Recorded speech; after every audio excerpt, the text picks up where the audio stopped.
It is down below, straight down. And it says start broadcast.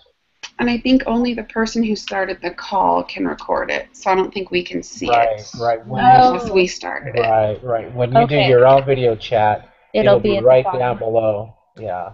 Okay, and did you have to go to a different website to start this?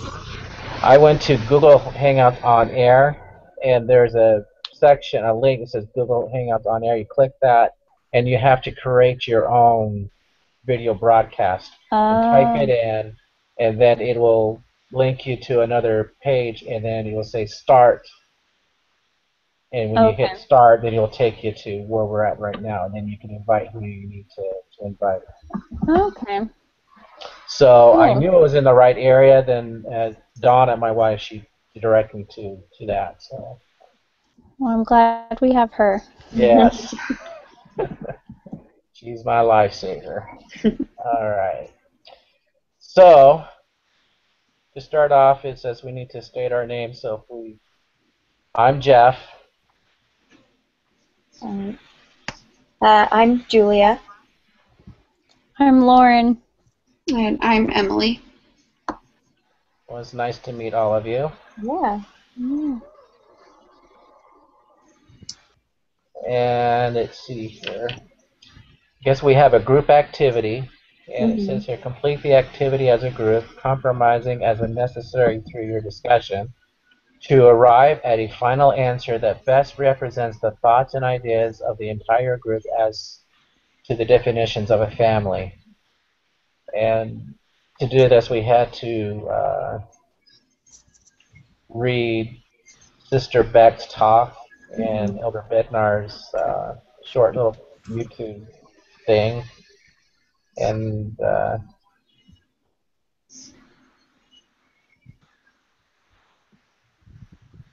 we have to answer these following questions. What was challenging about this activity? How well do you think the average young adult understood the doctrine of the family? Why do you think it is important that we study the doctrine of the family at the beginning of the semester as opposed to the end? What doctrine or what principle, if understood, would motivate a Latter-day Saint to advocate for the family? So those are the discussions. So let's start with the first one there. So Um, any thoughts for that first question? The what was challenging about this activity? Yes. Yeah. Um, getting on. Yes, it was. I Good. thought I was an expert. Apparently, I wasn't, but it's okay. My wife was. Yes, There it we was. go. That was a challenge just to get on to here. Yes. yeah. Other than that, for me, in all honesty, online classes are interesting for me to figure out. And I don't think I ever found the video with Elder Bednar. I watched the video with Elder Eyring that was on there. Yeah, I was gonna say the same thing. I never found Elder Bednar's video I just on there. barely found it. Okay. Just To a to minute find that, that's long. in the. It's in the folder, the Doctrine of the Family, and there's two links: the Doctrine of the Family and Defining Family, and it's right Oh, above the Doctrine of the Family. There you'll see the Um, link to Sister Beck's talk, and then Elder Bednar's right underneath it. oh, okay. I see. It's very short. It's about a minute long. Yeah. gotcha. So that's Okay, where you well, did not watch that. So, Yeah, neither did I. yeah. But I The one read the from talk. the one from Sister Beck pretty much talked about the same thing. Oh, Okay. okay. Yeah, she did. Then we're In a good. long version of it, yes. No longer. More detailed. More detailed. Yeah. Okay. But I So, really liked Elder Eyring's talk. I loved that. Yeah, I watched that last night. I was very moved Hmm by yeah, that that. was really great.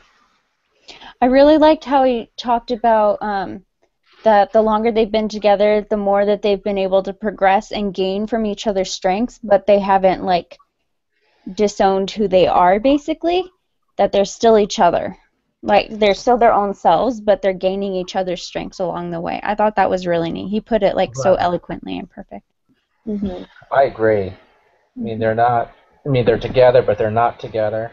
I mean, they're two separate beings, but they work as a team, but they feed off Mhm. each other. But yeah.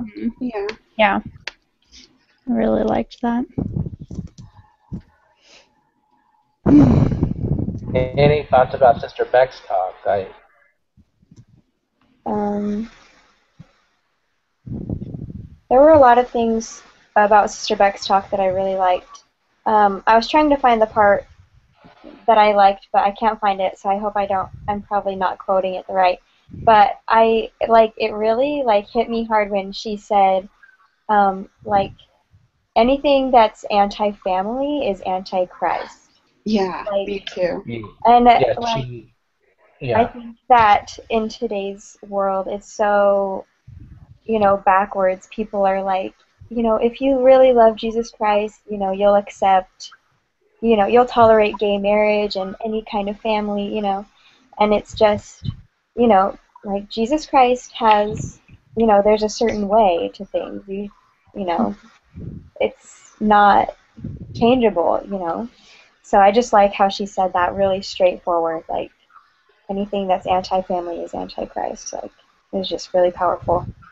Yeah, and I think a lot of people don't understand that, like, to love others, you don't have to agree with their beliefs. You just Mhm. love them as an individual person. You don't have to accept and agree with their personal beliefs to be a nice person. Mhm. Mhm. Absolutely. I kind of like um, the threats that she described to the family, Yeah. especially with our youth. And she said that they're losing confidence every day, Mhm. and if we don't grasp onto them and teach them, we're going to lose them, and their Mhm. confidence is going to disappear eventually. And we don't want that. I mean, I kind of like that how she described it. Um, One of the parts that stuck out to me, and this might be silly because I'm not even married, but the multiply and replenish the earth part stood out to me because I have so many friends that are married already and they'll say things like, "Oh, we're not planning on having kids." And they'll say things like that, and in my mind, I'm so confused. I'm like, why wouldn't you want to? Kids are amazing. But I liked how she said the rising generation needs to understand that the command to multiply and replenish the earth remains in force. And that like it's still a commandment. There's still so many spirits up there that need to come down and they're supposed to be a part of their family. They're supposed to progress with them and continue like into the eternities. So I Mhm. really liked that and how she says or she was quoting I have it pulled up on the side. She was quoting President Kimball when he says it's selfish to refuse children. So, anyways, it's kind of like a bold statement, but for some reason it really stood out to me. I think it's because though I have friends that have like said that recently. Yeah, it stood out to me when she said, I think it was her, that said to not put education and career and all these other things before having kids because you're told how important having a good education is. And so a lot of people think that they'll wait until they're in a secure, stable place in their life before they start having kids. And I'm sure it's a lot easier to get to that point in your life before you have kids. But having kids in that struggle is like how your family grows together. And a lot of the apostles had a ton of kids while they were still in college. And so you can do it too. You don't have to wait until you're in the perfect time in your life. Mhm. Absolutely. Let's go on to this next question here. Where am I?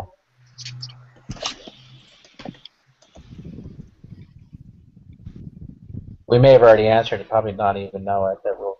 Yeah, my computer's slow. Oh, there we go. Come on.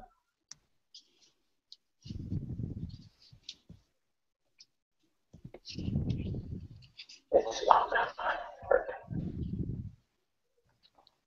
Okay, the next one said, how well do you think the average young adult understands the doctrine of the family?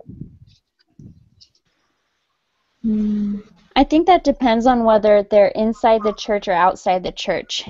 Because Yeah. I think inside our gospel, like an active member, you're raised learning about the family and that it's like a central unit to God's plan and to our happiness. But outside the gospel, they're not taught principles like that. They see and experience sometimes in their lives dysfunction. Well, there's dysfunctional families everywhere, but they don't see the importance of it always. I mean, some religions do teach it, like in really well ways as well. But I think the outside the church, they have a more worldly view. It's just kind of like the home you were born into, and that was it. Mm-hmm. Yeah, I kind of. Go Oh, ahead. sorry. Go ahead. Go ahead. Oh, okay. I was just thinking of just kind of like the recent, like, because of like the recent changes in like gay marriage and all the, you know, this things that have been going on, like with abortion and just the attacks on the family that have been going on. I've been realizing that even a lot of the members of the church don't understand the doctrines of the family. Like, I don't know, just on social media and stuff like that, I've seen like a lot of like my friends that are members of the church are kind of just like going along with whatever's popular to believe. Yeah, I see that. And it's really like frightening, like that, like I thought that they would understand better, and so that's like really encouraged me to kind of strengthen my own knowledge about the doctrine of the family because I don't want to be swayed by anything, you know. So that's just what I was thinking about. I was gonna say the same thing. I mean, I think you hit it right on too. I think they just follow what's going on out there. They follow the society Mm-hmm. because if they do it, why can't I do it? So I'll just go ahead and do it. And in their mind, they think that's right. In Mm-hmm. reality, it's not because it doesn't really follow that doctrine. And regardless what the issue is, if it's whatever it might be, so they feel that if they do it, why can't I do it? Yeah. And I'm gonna do it.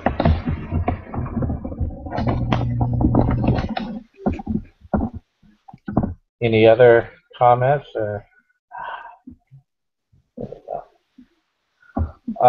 Why do you think it is important that we study the doctrine of the family at the beginning of the semester as opposed to the end? So why should we talk about it now? I think it's important to understand what we're going to be advocating for right at the very beginning. I agree. If you don't mind me asking, what did you guys choose for your threat? I chose the radical feminism and like choosing like choosing to have no children or choosing career over children or marriage, things like that. Oh, cool, interesting. I mean, I chose with the marriage on the pornography side of it and how that is damaging families Mm-hmm. and left and right. I mean, husbands, wives, children, they get into it and it really hurts the family all the way around. And that's what I chose. Mm-hmm. Are you talking about for the project presentation thing? Yeah. I did the feminism. Okay. I do not remember what I chose, and that sounds really silly right now. But I just worked 12 hours, so my brain's kind of gone. That's okay. I understand that. That was okay. I just was kind of curious. So. Yeah. Oh, sorry. Ahead. You're fine. Go ahead. Well, just going back to the question of why we should study it now as opposed to later, I love TED Talks. I listened to this TED Talk recently, and this guy was explaining the difference between like really successful leaders and unsuccessful leaders. And he said the difference is the successful ones know the why, and they then base the how and the what off of that. And I think that's part of like family advocacy too. If we want to make a difference, we have to understand the why. So we have to understand why a family is so important and why the doctrine is so essential in order for us to then know how to like apply family advocacy into our lives and what we actually can do. I just think that it's so much more powerful when you have that behind you because you have a reasoning, you have a purpose for it, you know? Right. Yeah, I totally agree with that. I do too. Let's see here. The last question says here, what doctrine or what principles, if understood, would motivate a Latter-day Saint to advocate for the family?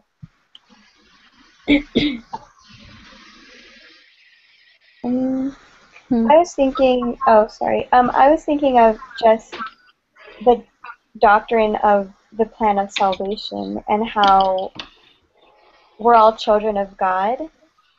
And I think, like, everyone deserves happiness in the celestial kingdom.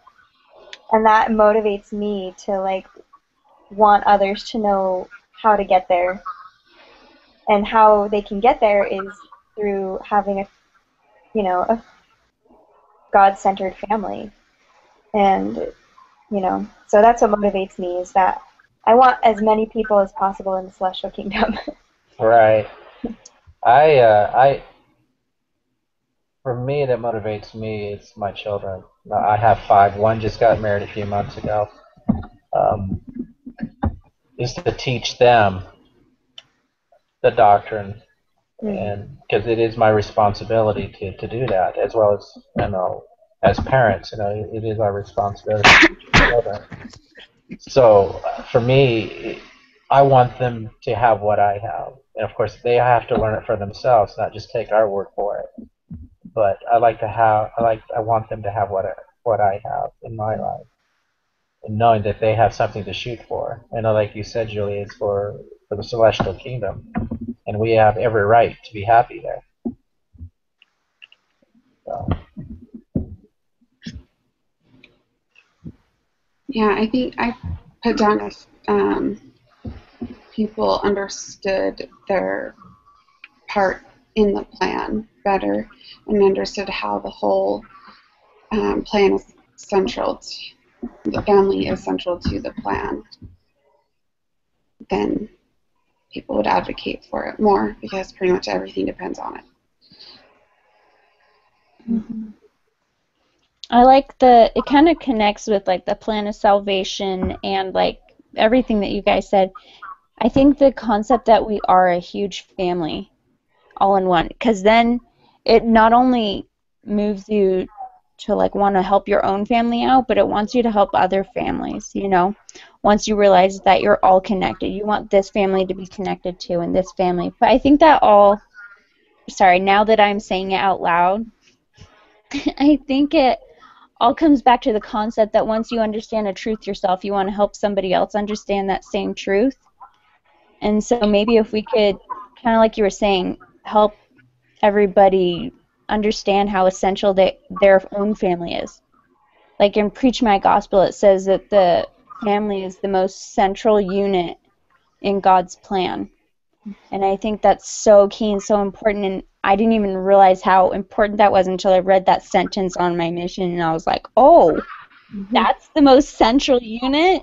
And that was neat, though, once I thought about it more, that like his whole plan revolves around the family and us being in eternity with one another. And I think that's something that me personally, I would want to really help others to understand. Excellent. I mean, to go along with that, if I may, and I think what we're all trying to say here is that we are missionaries, even though we're not actually going out serving a full-time mission, for those who have gone out missions, but we are always a missionary. And we're here to share that gospel. And it is important that we can share or talk to them how important family is. As you said, Lauren, it is the number one thing in our faith is family, and it's the most important thing. It's the number one thing. So I think we're here to share that with other people, if they know it or not. Mm-hmm. I like that. Yeah. So, well, it's been 20 minutes right on the dot. Woo! We are good. But yeah, so I've been keeping time, but we do need a person to summarize what we talked about. Okay. So I'll leave it to one of you three. I can try, but you all Okay. can fill in on things that I'm missing out, because maybe I should have taken notes. Okay, when we talked about what was, I'm just going to go through the bullets really quick. So with what was challenging, finding this website and Elder Bednar's video, that was challenging. And then when we talked about each of the different things and what we loved about them, I can't remember what we said about Elder Eyring's talk, but I remember with Sister Beck's talk, we all went through like kind of our favorite points. One was that being anti-family was anti-Christ, and how those two relate. What else did we say about that one?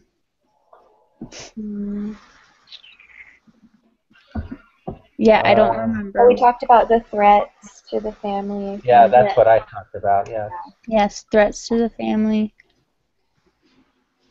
And some other enlightening things. And then why we think it's important to study the doctrine of the family. I think in general what we were saying is that if you understand family, it helps you understand why family advocacy is important. I think we each said some kind of variation of that. Did we say any other things with that one? You guys remember? I think that's good. I think we covered, yeah. I don't think there was anything else. Okay. That's what I got from it, so I hope I didn't miss anything. Okay, and then what doctrine or principle, if understood? And we all kind of talked about God's plan and our role. Emily, we were talking about like our role in that plan, understanding where we fit in, and how all of that summarizes to us being missionaries and helping others understand God's plan and our roles within that, and how we can share that with others so that they would desire to have those same blessings and happinesses of their own. Yes. So hopefully that sums up what we talked about. Sounds good to me. Yes, I think we did okay here as far as I see it. I For the think we first covered it. time, good. And then Jeff, are you posting the link? Yes, I will be posting this link tonight. Okay. And so I don't know if it's due tonight or not. I don't think so, but I'm going to post it tonight anyway. That way it's in there and I won't forget it. And Sounds good. that way we'll get our points for it. So, That sounds good to me. Awesome. Again, I apologize for the slight delay in the beginning, but we made it, so we're That's here. good. That's all right. I wouldn't have been able to figure it out, so I'm glad you were able to. Yes. Thank Thank you. you so much. You're welcome. Well, it was great meeting you all. Yeah, good meeting you. And we'll see Nice you meeting again. all of you. We'll Is see. there anything else that you guys want to add, or I think we pretty much covered it. So that I think we're good. Yeah. I'm good too. Sounds good. All right. Okay, we'll see you all soon. Yeah. Sounds Okay. good. Yeah. Have a good Bye. day. Bye. Bye bye.